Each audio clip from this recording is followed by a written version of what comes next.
Good day, ladies and gentlemen, and welcome to today's session where we will be discussing the STBT MSX proximity sensor from Festo. This is not your ordinary proximity sensor. This sensor offers auto teaching capability, and today we'll look into how that would work and how you would commission one of these sensors. But first, let's look at it at a glance.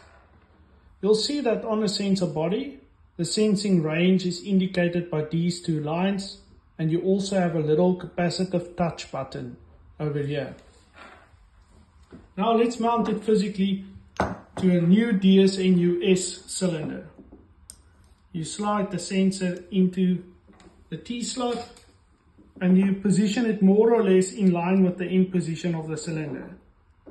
You tighten it in place, and this sensor is not going anywhere.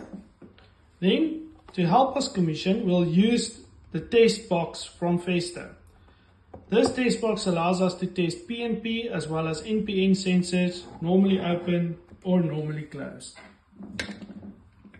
Let's connect the M83 pin to the test box. Let's switch it on.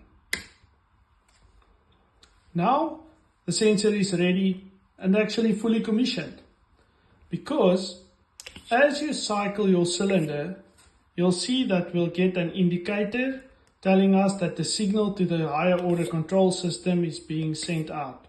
You'll also notice that there's two LEDs that light up on the sensor, a green one and an orange one. This is telling us that the sensor is in a teach-in mode.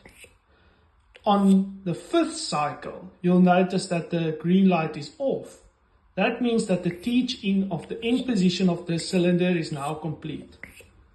Your cylinder sensor is now completely commissioned, which is much easier than the standard proximity switches out there in the market.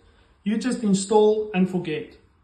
The great thing about the STBT is that it also offers normally open, normally closed functionality, as well as PNP and NPN all in one sensor, in one part number.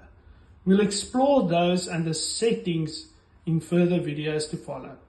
Thank you.